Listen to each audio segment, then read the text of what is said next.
नमो ज्ञानेश्वरा, नमो ज्ञानेश्वरा.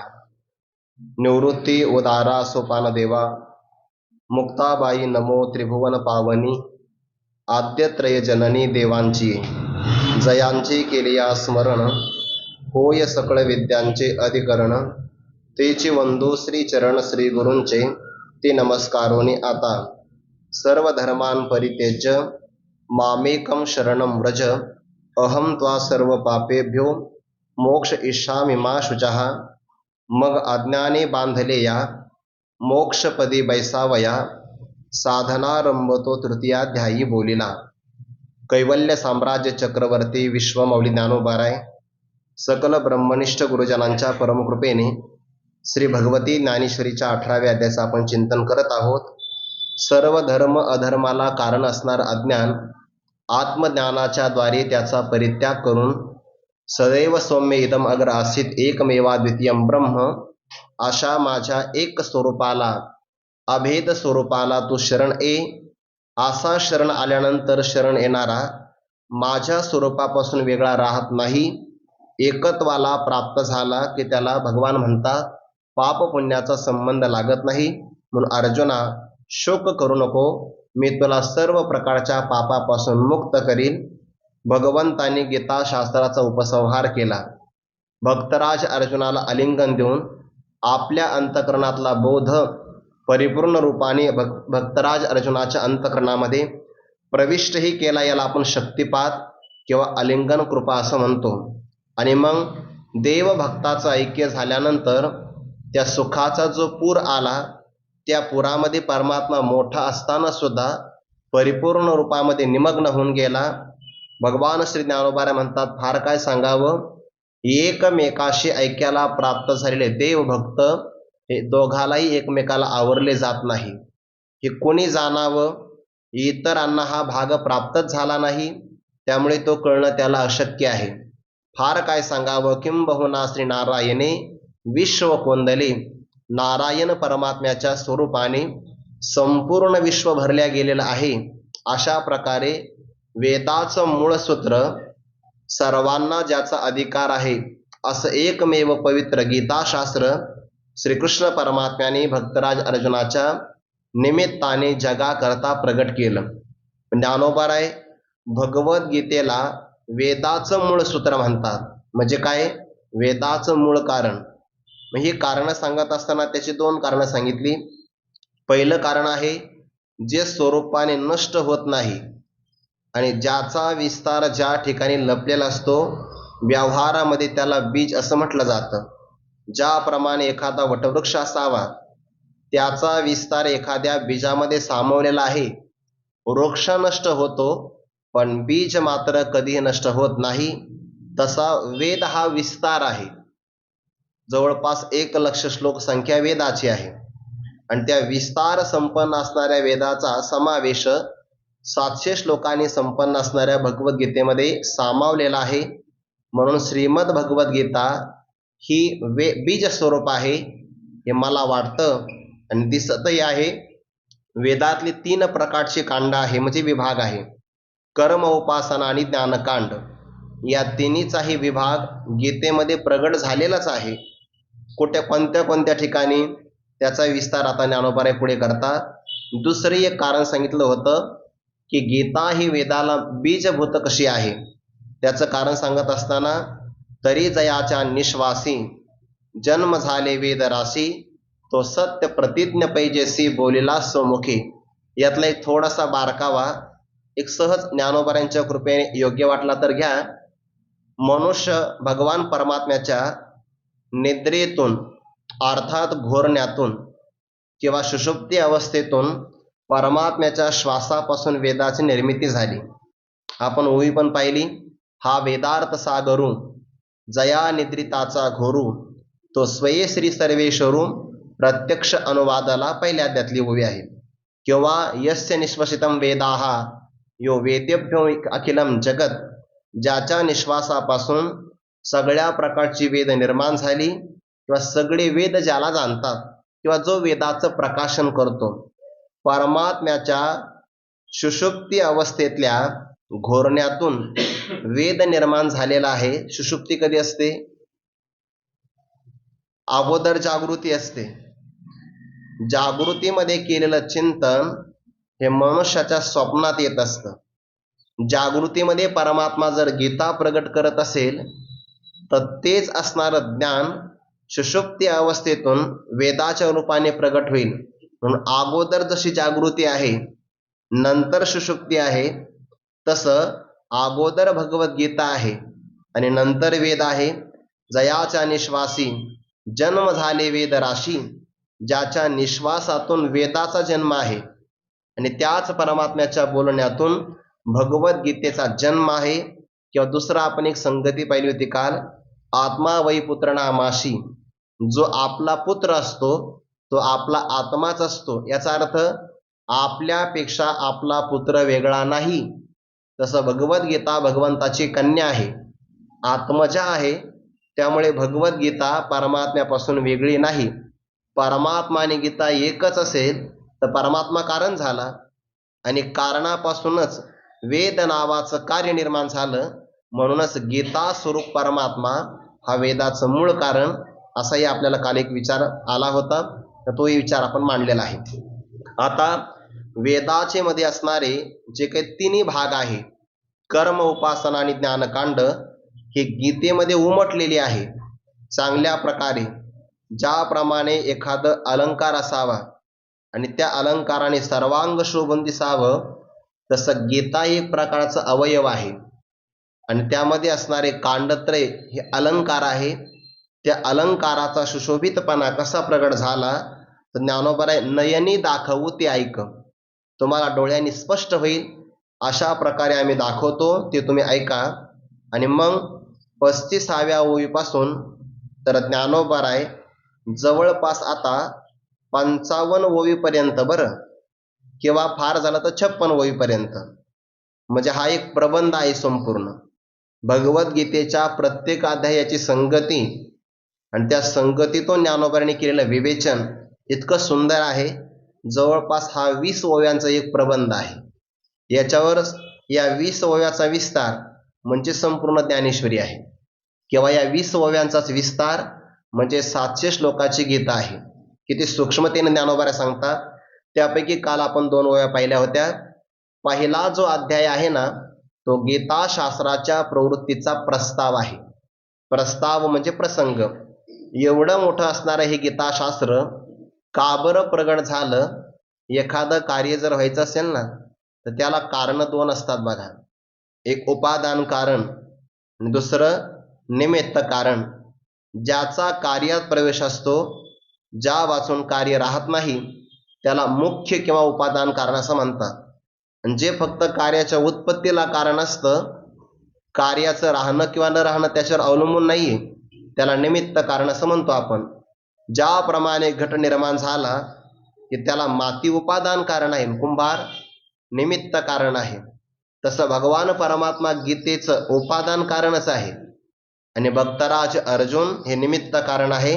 म्हणून तैसे अर्जुनाचे नि व्याजे अशी एक ओवी पुढे येणारच आहे. आता अर्जुनाचं निमित्त आहे आणि भगवान परमात्मा या ज्ञानाला मुख्य कारण, उपादान कारण प्रगट केला आहे. शास्त्र प्रवृत्ती प्रस्ताव हा पहिला अध्याय आहे. आणि दुसऱ्या अध्यायामध्ये सांख्य सद्भाव प्रकाशिला. सांख्य शब्दाचा अर्थ होतो संख्येचा भाव. मग संख्या तरी कशाला म्हणतात? दोन्ही शब्द वेगळे करा. संख्या सम्यक ख्यायते प्रतिपाद्यते, ज्यामध्ये चांगल्या प्रकारे आत्मतत्वाचं प्रतिपादन केलं जातं त्याला म्हणतात संख्याशास्त्र. गणितातलं नाही बरं, हा पारिभाषिक शब्द वेदांतातला आहे. ज्यामध्ये संशय नाही, कोणत्या प्रकारचा विपरीत भाव नाही, सम्यक प्रकारे ज्यामध्ये आत्मतत्व ख्यायते कथन केलं जातं त्याला म्हणतात सांख्यशास्त्र. आणि मग त्यामध्ये काय सांगणार आहे? अनात्मा काय आहे, आत्मा काय आहे, देह काय आहे, जीवाचं स्वरूप काय आहे, असं ज्यामध्ये पृथक्करण केलं जातं, विवेक केला जातो, त्याला म्हणतात सांख्यशास्त्र. आणि तोच आहे दुसऱ्या अध्यायातला विषय. म्हणून 11व्या श्लोकापासून दुसऱ्या अध्यायातील, बरं, अशोचानन शोचस्त्वम प्रज्ञावादांश भाषसे गतासून गतासूंश नानुशोचन्ति पंडिताः आत्मतत्वाचं प्रतिपादन केलं, म्हणजे विवेक सांगितला. किंवा एक श्लोक फार गोड आहे, अंतवंत इमे देहा नित्य शोक्ता शरीरिणाहा अनाशिनो प्रमेयस्य तस्माद् विद्यस्व भारत. विवेकच आहे की नाही. अंतवंत इमे देहा म्हणजे देह नाशिवंत आहे आणि परमात्मा कसा आहे, अविनाशी आहे. किंवा विवेक आणखीन एका श्लोकामध्ये आला, नासतो विद्यते भावो ना भावो विद्यते सतः, हा सांख्य सद्भाव किंवा आत्मानात्म विवेक दुसऱ्या अध्यायामध्ये प्रतिपादन केला. ज्ञानोबर एक ओवी फार गोड वापरतात बरं. खरं आहे ना, आपण ज्ञानेश्वरीकडे फार सखोलतेनं पाहतच नाही. किंवा आपण त्या अक्षराशी जेवढं खोल उतरायला पाहिजे तेवढं आपण उतरत नाही बघा. म्हणून तर ज्ञानोबाऱ्या म्हणतात ना, विचारिता निरसले ते प्रपंच सहजे सांडवले. ऐका बरं, प्रपंचाचा सहज त्याग घडावा लागतो, विचारानेच होतो. मग तत्वता तत्व उरले ज्ञानी अंशी. आणि पुढची ओवी किती गोड आहे, म्हणून अनित्याच्या ठाई तया अस्तिक्य बुद्धी नाही. जो जो पदार्थ अनित्य असतो त्याच्या त्याच्या ठिकाणी संत महात्म्यांना अस्तित्व बुद्धी नसते. आणि असा विवेक जर असेल तर जीवनाची दिशा योग्य असते. आपल्याला अस्तिक्य बुद्धी, सत्यबुद्धी, भ्रांतिबुद्धी, त्यानंतर सुखबुद्धी असे बुद्धीचे अनेक प्रकार ज्ञानेश्वरीमध्ये आलेले आहेत. जी ही सुखबुद्धी घेतले विषय दुःख. सामान्य माणसं विषयाचं दुःखच पण सुखत्व बुद्धीनं ग्रहण करतात. संसार असत्यच आहे पण त्याच्या ठिकाणी आस्तिक्य बुद्धी धारण करतात, जी संतांना नसते. देखे विवेकी जे होती ते दोही तेही न शोचिती, जे होय जाय हे भ्रांती म्हणून या. हा दुसऱ्या अध्यायाच्या प्रतिपादनाचा विषय. म्हणून द्वितीय सांख्य सद्भाव प्रकाशेला मोक्षदानी स्वतंत्र ज्ञानप्रदाने शास्त्र येतो लाले दुजी सूत्र उभारिले. दुसऱ्या अध्यायामध्ये एका सूत्राची उभारणी केली. सगळ्या जीवाला अपेक्षित आहे मोक्ष. आपल्याला कळो किंवा न कळो सगळ्याचे प्रयत्न मात्र इथपर्यंत चालू आहे. आपल्या जीवनातलं एकदा दुःख गेलं की दुःखाने परत येऊ नये, आणि सुख एकदा प्राप्त झालं की सुखाने परत जाऊ नये. म्हणजे काय, सुखाचा एकदा संयोग झाला की वियोग होऊ नये, दुःखाचा एकदा वियोग झाला की पुन्हा संयोगच प्राप्त होऊ नये. असंच आपलं जीवन आहे की नाही.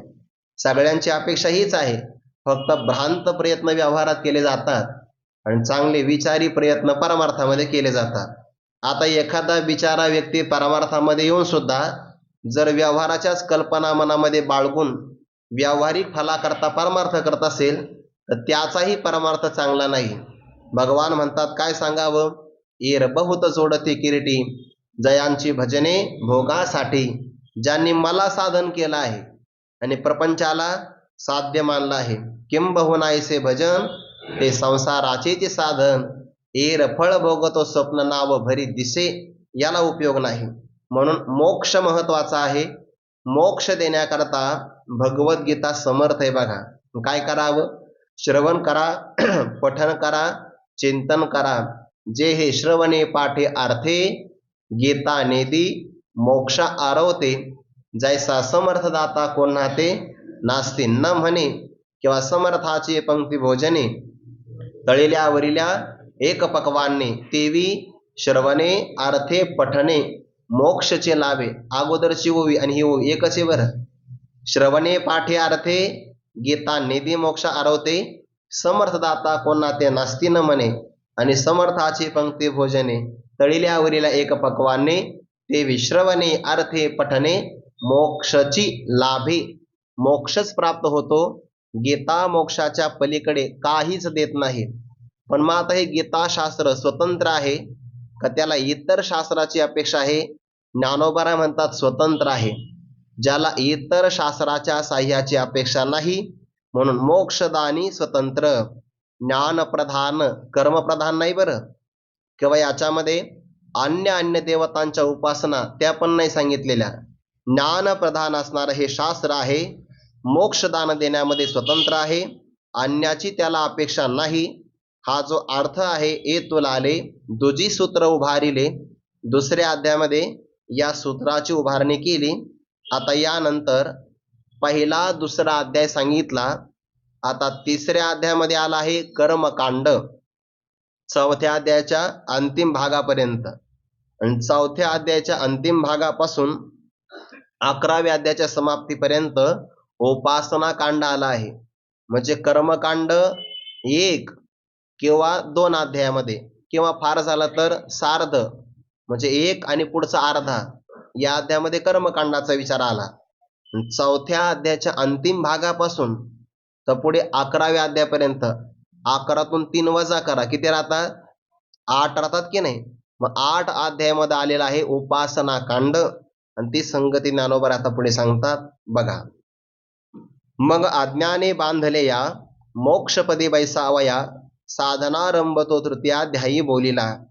जे हे देहाभिमान बंधे, सांडून काम्य निषिद्धे, विहित परी अप्रमादे अनुष्ठावे, ऐसेनी सद्भावे कर्म करावे. हा तिजा अध्यायी देवे, निर्णय केला ते जाणावे कर्मकांड येथ. कर्मकांडाचा विचार फक्त 3 ओव्यामध्ये आहे, पण इतका सूत्ररूपाने मांडलेला आहे की संपूर्ण असणारा गीतेचा ओघ किंवा झोक आपल्या लक्षात येऊ शकतो. अज्ञाने बांधले या, सगळे प्राणी मात्र बांधल्या गेलेले आहेत. पण कशाने? अज्ञानाने. बरं, मूळ कारण आहे आत्मस्वरूपाचं अज्ञान. आपण कोणालाही विचारलं तर मनुष्य परिचय देतो आपला, पण आपला परिचय याच्या नावाखाली देहाचाच परिचय देतो. आपला परिचय वेगळा आहे. अज्ञानाने सगळे बांधलेले आहेत पण कळत नाही. आपलं बंधन आपल्यालाच प्राप्त झालं आहे. ते असं म्हणतात, म्हणजे मी काही तो प्रयोग पाहिलेला नाही, पण जे गाढवं सांभाळणारे कुंभार असतात की नाही, म्हणजे ते गाढवाला सांभाळतात म्हणे. पण मग ते सांभाळतं इतका प्रामाणिक आहे, पण लोकव्यवहारामध्ये बिचाराचं नाव खराब झालंय. प्रामाणिक बघ, काम किती करतंय. एखाद्याने जास्त काम केलं तर माणसानं काय गाढवाप्रमाणे काम करतो. म्हणजे काम करणं चांगलं आहे की नाही, पण तरी उपमा कशी दिली जाते? गाढवाची. तो विषय वेगळा आहे. असे अनेक गाढव आले, पण मग आता हे रात्री पळून जाऊ शकतात. मग ते कुंभार हुशार असतात, पायाजवळ जातात आणि फक्त एक हात फिरवतात असा. त्या गाढवाला असं वाटतंय की मी बांधला गेलो. कुणाला वाटतं? त्याला असं वाटतं आपण बांधला गेलो आहे. दुसऱ्या दिवशी सकाळी कुंभार आपला नित्यनेम वगैरे उरकतो आणि पुढच्या प्रवासाला जातो. त्या गाढवांना कितीही मारलं तरी ते जागा नाही सोडत. खुंट नाही, दावही नाही. मग त्याच्या लक्षात आलं आपण असा हात रात्री केला होता, यांना वाटलंय बांधला. दुसऱ्या दिवशी सकाळी फक्त तो हात उलटा फिरवतो, त्यांना वाटतं आपण मुक्त झालो. पुढचा प्रवास सुरू. आता हे जे बंधन आहे ते गाढवाने आपलं कुंभाराने केलेलं नाहीये. स्वतः गाढवाची जी काही बुद्धीची भावना आहे त्यामुळे त्याला बंधन प्राप्त झालं. जीवाचं तसंच आहे. मुक्त होता परी, बळे झाला बद्ध, घेऊन या छंद, माझे माझे हा जनक हे माता, हा मी गौरहीन पुरता, पुत्र वित्त कांता, माझे हे ना. किती बंधन आहे? 2 प्रकारचं बंधन. एक आहे अहम अध्यास, दुसरा आहे ममाध्यास. अहम म्हणजे मी कोण आहे माहिती का? माहिती आहे. किंवा माझं काय आहे, ममत्वाचं आणि अहंतेचं बंधन. आणि याला मूळ कारण आहे अज्ञान. त्यालाच कारणाध्यास असं म्हणतात. विचारसागरामध्ये चिंतन आहे बघा. कारणाध्यास हा साक्षात सुखदुःखाला कारण नाही, पण कार्याध्यास म्हणजेच अहम अध्यास आणि मम अध्यास. अध्यास म्हणजे भ्रम, अहंकाराचा भ्रम म्हणजे मीपणाचा भ्रम, आणि ममतेचा भ्रम म्हणजे माझेपणाचा भ्रम. हा दुःखाला कारण आहे बघा. जेवढं जेवढं आपल्याला दुःख होतं ना, त्याला कारण ममत्व असतं. जिथे जिथे ममत्व आहे तिथे मनुष्याला दुःख आहे. गावावर प्रेम असेल तर गावाच्या ममत्वाने दुःख होतं. घरावर ममत्व असेल तर घराला तडा जरी गेला तरी मनुष्याला दुःख होतं बघा. तडा लांब राहिला, भिंतीत एखाद्याने खिळा जरी ठोकला तरी ममत्व त्याला असं वाटतं माझ्या हृदयात खिळा लागलाय की काय. म्हणजे ममत्व हे मनुष्याच्या दुःखाला कारण आहे. तेवढंच नाही, देह माझा किंवा देह मी ही जरी मनुष्याच्या मनात भावना असेल तरी ती दुःखालाच कारण आहे. आणि अहंकाराच्या ममतेच्या बंधनाला कोण प्राप्त नाही बरं? सगळे प्राप्त आहे बघा. अज्ञाने बांधले या, जे जे बद्ध झालेले आहे, मोक्षपदी बैसावया, त्यांना मोक्ष पदावर बसण्याकरता आरूढ करायचं आहे.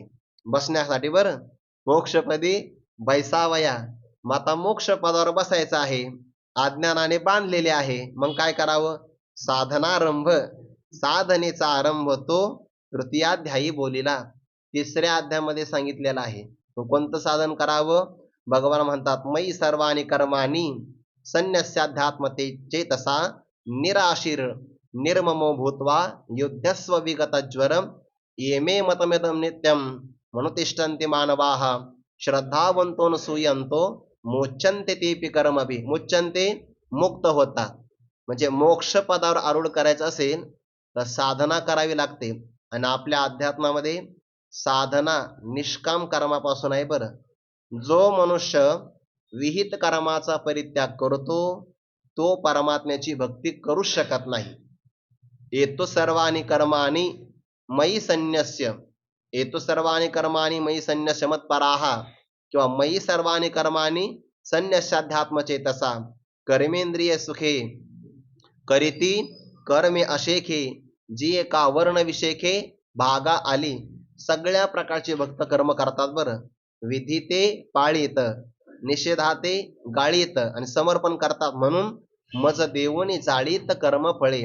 यत करोशी यदश्नाशी यज्ज होशी ददासी यत यत तपस्याशी कोणत्यायम तत्कुरुष्व मदर्पणम. हे सगळ्या प्रकारची कर्म केली पाहिजे. कर्म निष्काम झालं की तो साधनाचा आरंभ आहे बघा. तिसऱ्या अध्यायामध्ये कर्माचं प्रतिपादन त्या ब्रह्मदेवाने प्रजेला सगळं कर्माचं महत्व सांगितलं. एखाद्या प्रसंगाला तुम्ही तीर्थयात्रेला जाऊ नका, बाकी काही करू नका, पण कर्म मात्र करा बरं. काय आहे? देवतांतरा न भजावे किंवा दुरीकेही न वाचावे तीर्थासी गा. साकांक्ष आराधने मंत्र यंत्र विधाने जनी करा. तुम्ही व्रत नियमन करावे. पण त्याचं तात्पर्य पुढे आलेलं बरं. काही काही माणसं एवढीच उभी घेतात, तुम्ही व्रत नियमन करावे, शरीराते न पिडावे, दुरीकेही न वाचावे तीर्थासे गा. अरे पण पुढे स्वधर्म अनुष्ठान महत्वाचं सांगितलं आहे. जर स्वधर्माचं अनुष्ठान परिपूर्ण करत असेल तर मग एखादं व्रत किंवा नियम नाही केला तरी चालेल. खरं असं आहे स्वधर्मामध्ये व्रत नियम येतातच की नाही. जर एखादा वारकरी असेल तर वारकरी हे त्याचं साधकत्वाचं लक्षण असेल तर त्याच्या वाट्याला एकादशीचं व्रत आलेलंच आहे की नाही. सोमवार नावाचं व्रत आलेलंच आहे. जर तो वारकरी कर्म करत असेल तर सोमवार व्रत त्याच्याकडून भंग होणार नाही. किंवा वारकऱ्याचं लक्षण असेल तर एकादशीचं व्रत भंग होणार नाही.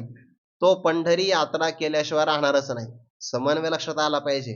काही काही माणसं एक तरी ओवी अनुभवावी एवढी एकच, तुम्ही व्रत नियमन करावे, शरीराते न पिडावे, दुरी केही न वाचावे तीर्थाशे गा. पुढचा संबंध बघ ना. त्या अर्थाचा अर्थ घेतला पाहिजे. म्हणजे आपल्याला जे काही अनुरूप असेल अनुकूल ते घ्यायचं आहे, असं मात्र चालत नाही. अर्धचरते न्याय असं म्हणतात. पण कर्माचं महत्व तिसऱ्या अध्यायामध्ये सांगितलं. मग अज्ञाने बांधले या अज्ञानाच्या बंधनाला प्राप्त झाला. एक चांगला आहे का बरं.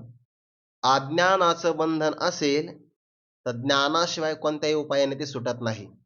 पण ते ज्ञान प्राप्त करायचं असेल तर त्याला वैराग्य असावं लागतं.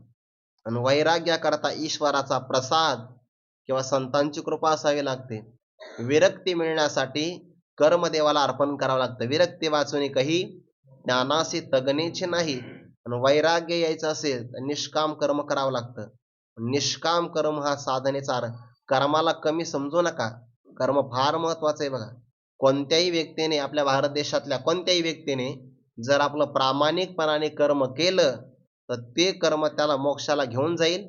या जन्मात नाहीतर आगामी जन्मात, नाहीतर कायम काहीतरी 50-100 जन्मामध्ये का होईना त्याची प्रगती होईल. पण भ्रष्टाचार करून श्रीमंत होत असेल तर ती श्रीमंती त्याला पचणारही नाही आणि त्याच्या मनामध्ये दूषित भाव निर्माण झाल्याशिवाय राहणार नाही.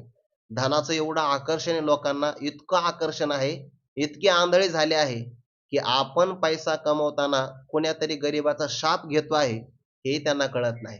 आणि कमवायचं कशा करता. ज्ञानोबा म्हणतात मग हे तव पाच मिळावा शेखी अनुसरेल पंचत्वा ते वेळी केला की किंवा सावाशी ना आपुला. एवढे कष्ट करायचे आहे. पंचमहाभूताचा देह पंचतत्वात विलीन झालाय तेव्हा आपले कष्ट पुढे शोधणार आहे आपण. म्हणून केवळ देह भरण ते जाणे उघडी नागवन या लागे येथांतकरण द्यावे ना. मनुष्याचा सगळा काळ यातच जातो बघा. त्याच्या कल्पना एवढ्या भ्रांत असतात. तो म्हणतो आता आहे ना एक 5-6 वर्ष मस्त धन कमवायचं, निवांत परमार्थ करायचा, मग मी तुमच्याकडेच आहे, आम्हाला ताण होईल नाही का नाही, तुमच्याकडेच आहे म्हणतो. अशी भावना असते बघा, भ्रमातली भावना असते, भ्रमातली. धन कमवावं, हे बघा, सामान्य धन कमवत असेल प्रापंचिक व्यक्ती आहे, आणि परमार्थ महाधन कमवत असेल तर पारमार्थिक आहे.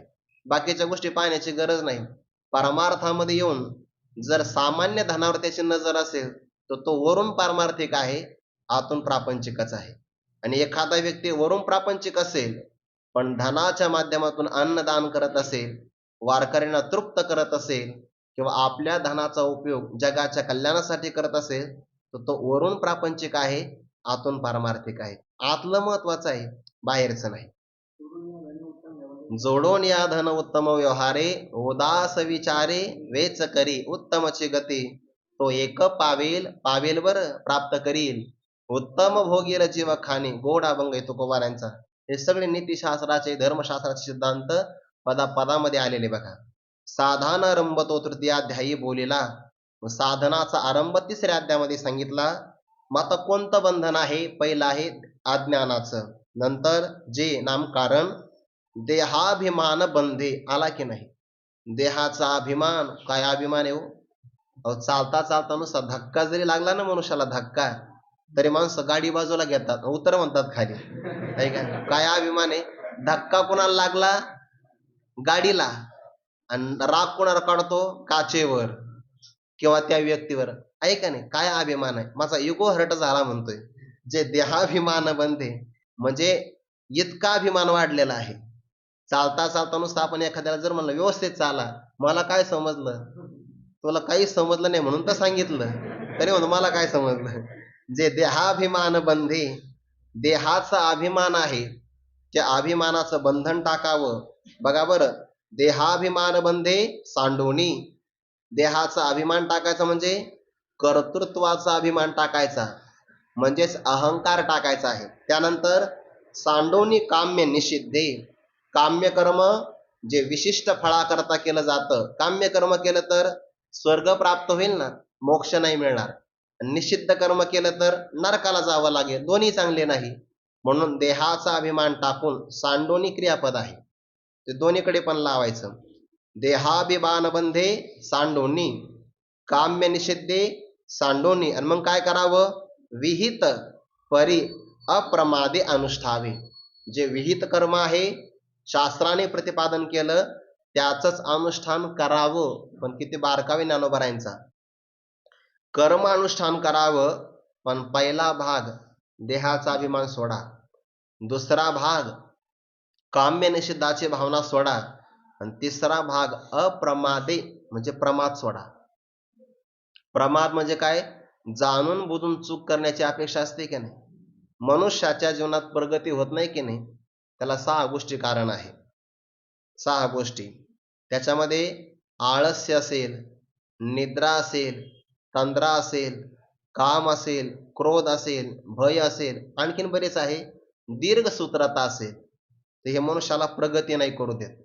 त्यामध्ये आहे आलस्यम दीर्घसूत्रता. मनुष्याला जर गोडी असेल ना तर ते कार्य चांगलं होतं. जर त्याच्यामध्ये गोडी नसेल त्यालाच अरस असं म्हणतात. र आणि लचा भेद आहे, म्हणून अरस म्हणजेच अलस म्हणजेच आळस्य. आळस असेल तर त्याला वाटत नाही बघा ते करावं, उत्साह राहत नाही. पण मनुष्याचा असा आहे, चांगल्या साधनेमध्ये ज्याला आळस असतो तो बाकीच्या कार्यक्रमातले उत्साही असतो. आणि एखादा कार्य एखादा व्यक्ती हातात घेतो बघा, पण दीर्घसूत्रता फार असते. म्हणजे काय? आजचं काम 6-6 महिने करणारच नाही, त्याला दीर्घसूत्रता असं म्हणतात. ही दीर्घसूत्रता म्हणजे प्रमाद आहे. विहित परी अप्रमादे अनुष्ठावे. चुका न करता त्या कर्माचं अनुष्ठान केलं पाहिजे.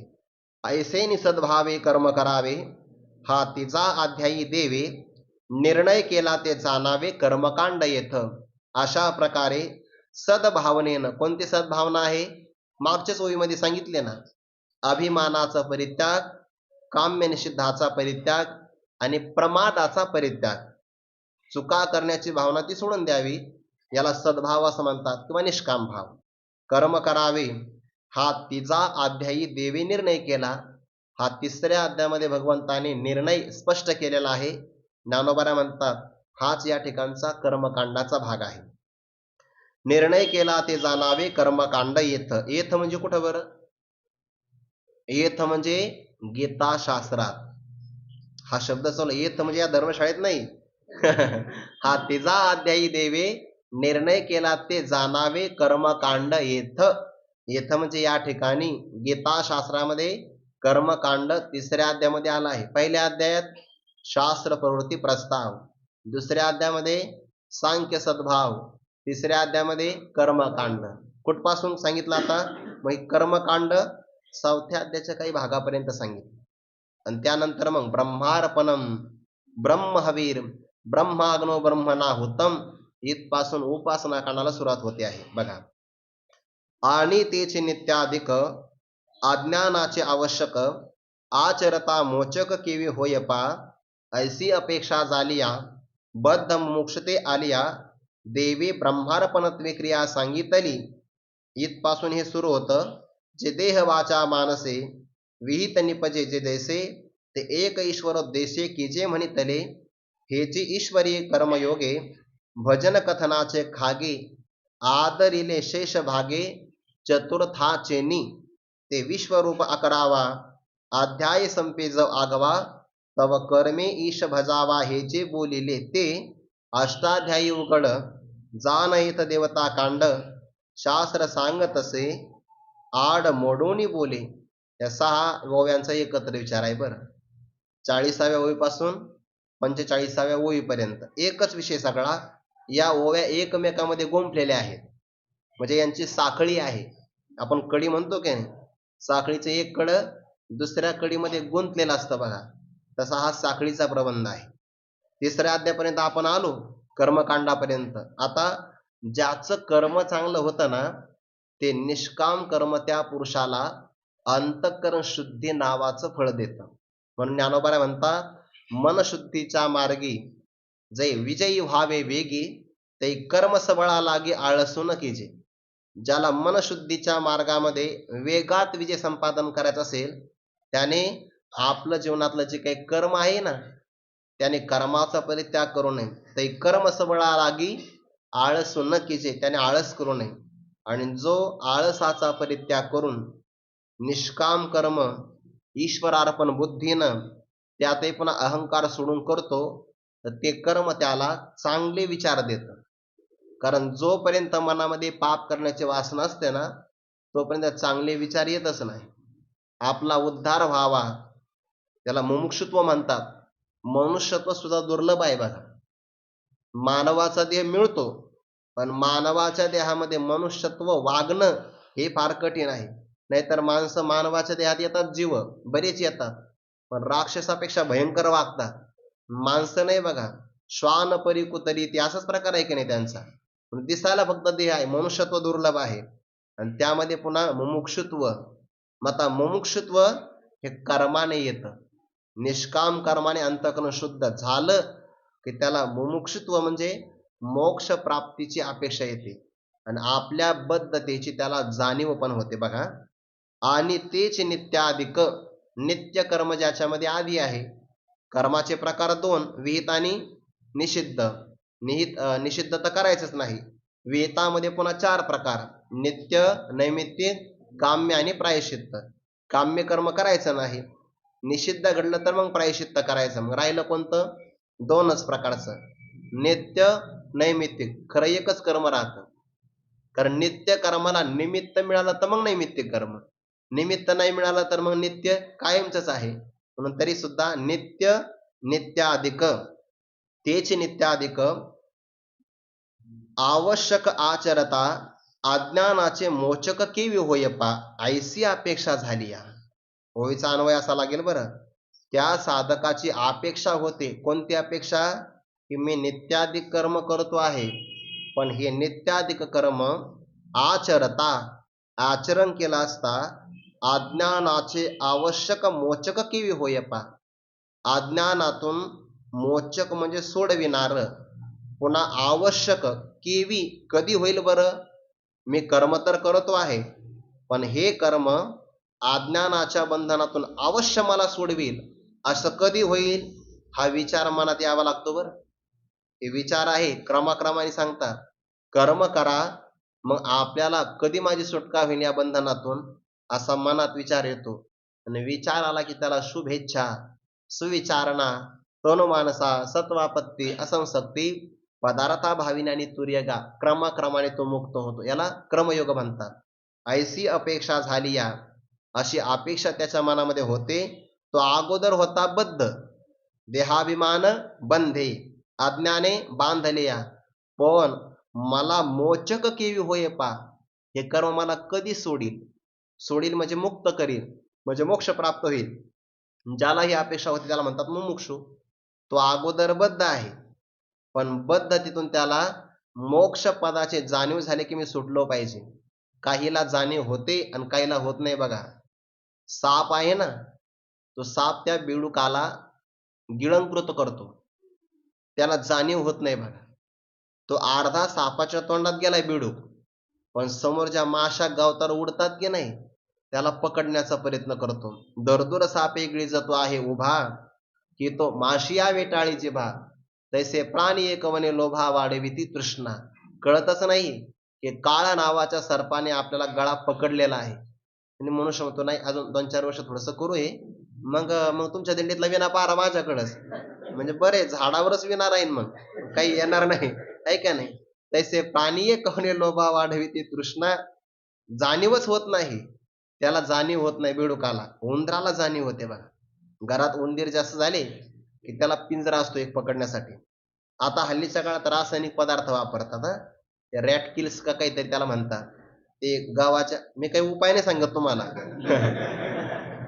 ते काहीतरी खायला देतात आणि ते खातात, बिचारे प्राणी बाहेर जाऊन मरतात म्हणतात.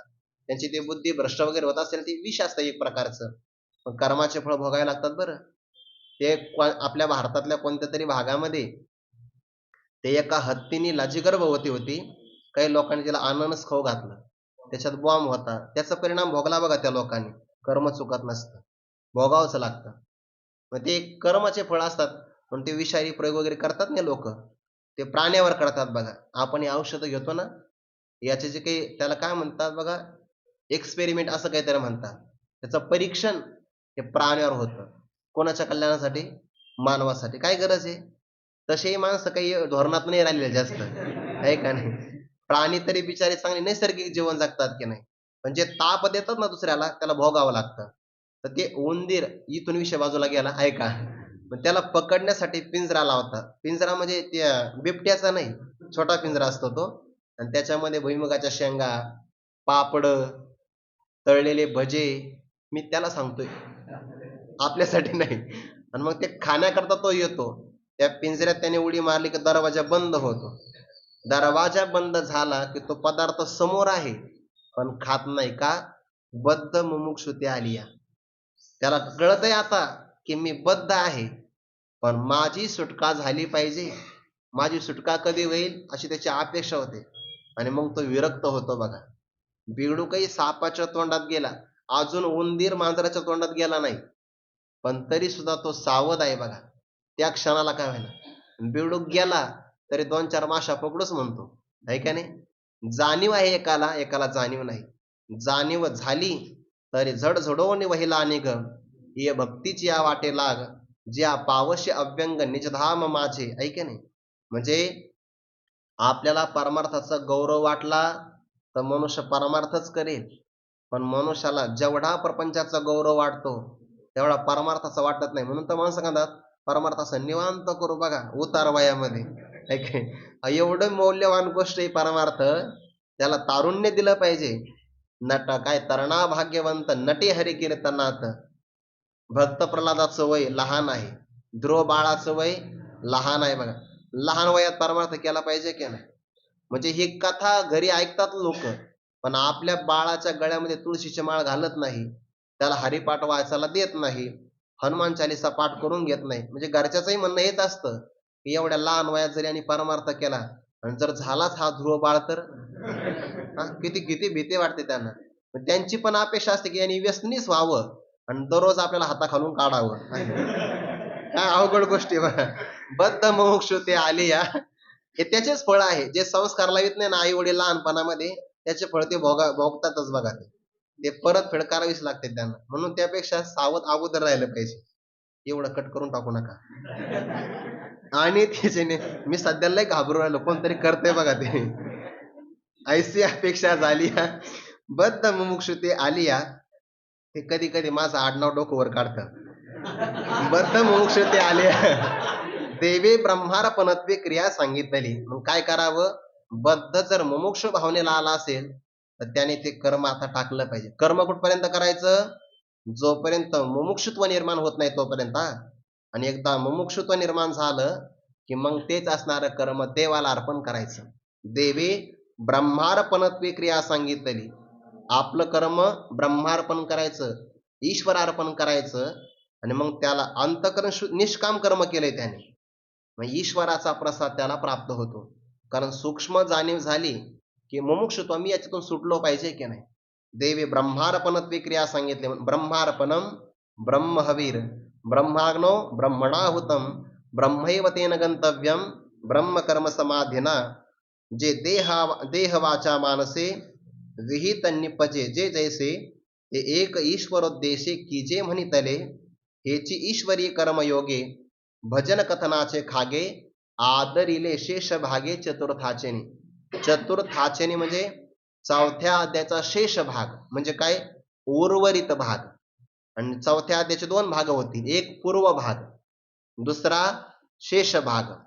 तर शेष भागापासून ब्रह्मार्पण क्रिया सांगितली. याचा अर्थ चौथ्या अध्यायाच्या काही सुरुवातीच्या भागामध्ये कर्माचा विचार आलेलाच आहे, असा घेतला तरी चालेल. किंवा तिसरा अध्याय तर काय स्पष्ट कर्मकांडाचाच विचार आहे. देह वाचा मानसे, आपला देह असेल म्हणजे शरीर, वाचा म्हणजे वाणी, मानसे म्हणजे अंतकरण. तिघाच्याद्वारे कर्म होतं बरं. काया वाचा आणि मन हे तीन कर्म करतात. विहित निपजे जे जैसे, जे जैसे विहित निपजे, आपल्या हातून जे विहित कर्म जशा प्रकारे निर्माण होईल तशा प्रकारे, पण ते करायचं कोणाच्या उद्देशाने? ते एक ईश्वरोद्देशे की जे म्हणितले. बघा कर्माचं काय म्हणजे उदारत्व आहे किंवा कर्माचा असणाऱ्या उत्कृष्ट भावना किती आहे. कर्म आपल्या करता नाही करायचं, कर्म माझ्या ईश्वराच्या प्रसन्नतेकरता करायचं आहे. तया सर्वात्मका ईश्वरा स्वकर्म कुसुमांची वीरा, पूजा केली होया पारा तोषा लागी म्हणून ती पूजे. रिझलेने आत्मराजे वैराग्य सिद्धी देजे पसाय तया. ईश्वराच्या उद्देशाने करायचं. कल्पना करा, आपली जर भावना बदलली ना तर कर्मामध्ये चांगलेपणा येतो. उदाहरण सांगू का? जर समजा एखादी माता माऊली स्वयंपाक करत असेल आणि तिच्या मनामध्ये भावना आली की हा स्वयंपाक मी ईश्वराकरताच करते आहे, तर स्वयंपाकामध्ये चपाती जळेल, जाड होईल किंवा कच्ची राहील का? का? ईश्वरोद्देशे कीजे. ईश्वराच्या उद्देशाने स्वयंपाक केला तर ते आहे कर्म, पण ती होईल भक्ती. एखादा शेतकरी असेल तर मला ते ईश्वराच्या उद्देशाने कर्म करायचं आहे, तर प्रामाणिक शेतकरी प्रामाणिकच असतो. नंतर व्यापारी बेईमान होतात बघा. आता भुईमुगाच्या शेंगा कशा येतात? भुईमुगाचं जे काही टरफल असतात त्याच्यात खडे असतात का? आणि मग आपण शेंगदाणे विकत घेतो, त्यातून खडे कुठून येतात? आहे का नाही? म्हणजे शेतकरी चांगलंच कर्म करतो आहे, पण व्यापारी त्याच्यामध्ये मिश्रण करतात. बिचाऱ्यांना खडे पण त्या रंगाचे सापडतात बघा. कुठं शोध घेतात काय माहिती. शेंगदाण्याचा रंग तसाच खड्याचा रंग, तांदळाचा रंग तशाच गारगोटीचा रंग. मला 2-3 वेळा लागले खडे तांदळातला, पण ते म्हणजे मी घास थुंकून टाकला. काही माणसं टाकत नाही, विकत घेतलाय ना मग तांदूळ विकत घेतलाय, असं असतं का? बरोबर टाकतात की नाही? मग आता व्यापाऱ्याच्या मनात जर भावना निर्माण झाली की व्यापार मला ईश्वराच्या उद्देशाने करायचा आहे, तर मिश्रण करेल? अजिबात करणार नाही बघा. ते मिरे म्हणून पपायाच्या बिया विकतात. मी तुम्हाला सांगत नाही प्रयोग हे सगळे, सांगतो कुठं कुठं काय काय होतं.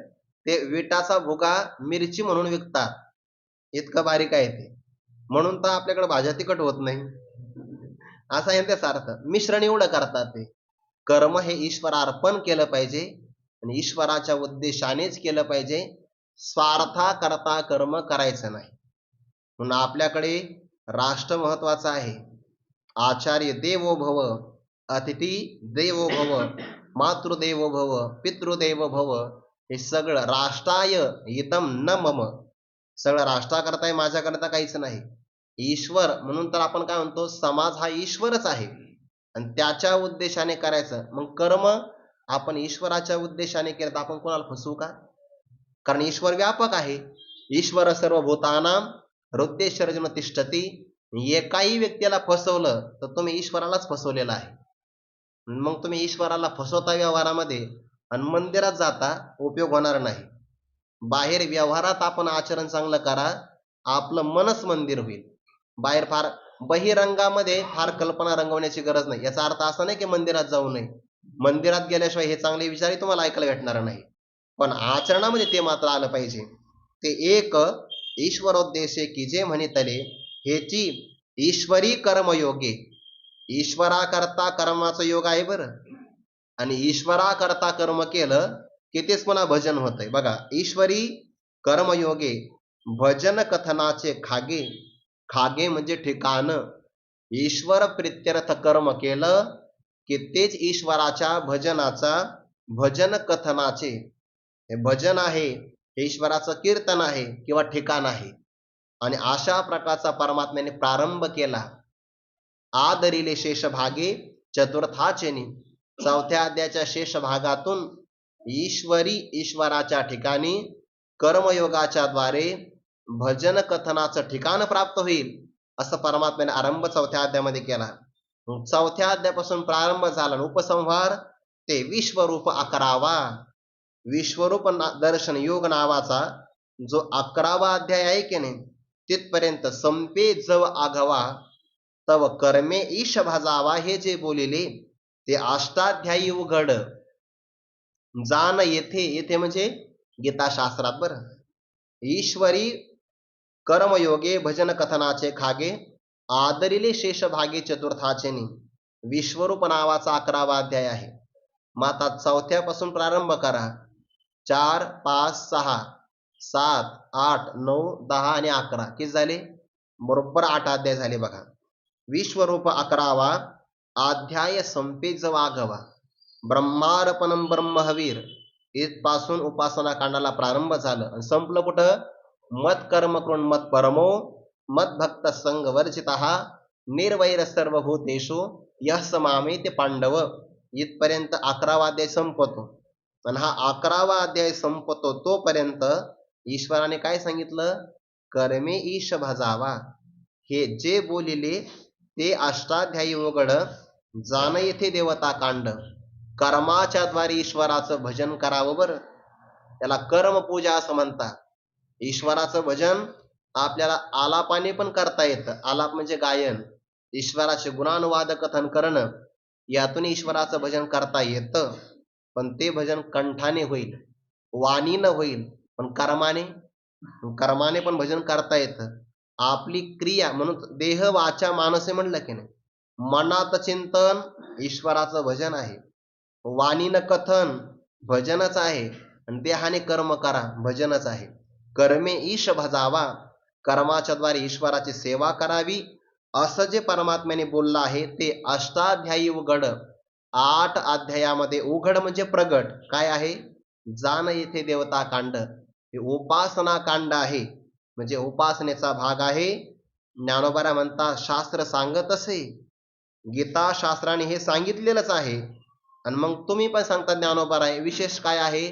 गीता शास्त्र सांगते, पण गीता शास्त्रामध्ये कळण्याकरता लोकांना प्रतिबंध आहे. पण मी प्रतिबंध बाजूला सारून बोलतो आहे. आड मोडून बोले. आड म्हणजे प्रतिबंध. एखादा पडदा असेल तर तो पडदा बाजूला सारून आड मोडून बोले. मी स्पष्ट बोलतो आहे. अर्थात 8 अध्यायामध्ये उपासना कांडाचा विचार झाला, 3ऱ्या अध्यायामध्ये कर्मकांडाचा विचार, 2ऱ्या अध्यायामध्ये सांख्य सद्भाव, 1ल्या अध्यायामध्ये शास्त्रप्रवृत्ती प्रस्ताव. अशा प्रकारे ज्ञानोबा गीतेची संगती सांगतात आता आपण 11व्या अध्यायापर्यंत आलो आहे. आता पुढे ज्ञानकांड कुठपासून कुठपर्यंत तो विचार येईल, त्याचा विचार आपण उद्या करू. कुंडली गौरधारी विठ्ठल श्री ज्ञानदेव तुकाराम माऊली ज्ञानेश्वर महाराज की जय. जगद्गुरु तुकाराम महाराज की जय. सद्गुरु जोग महाराज की जय.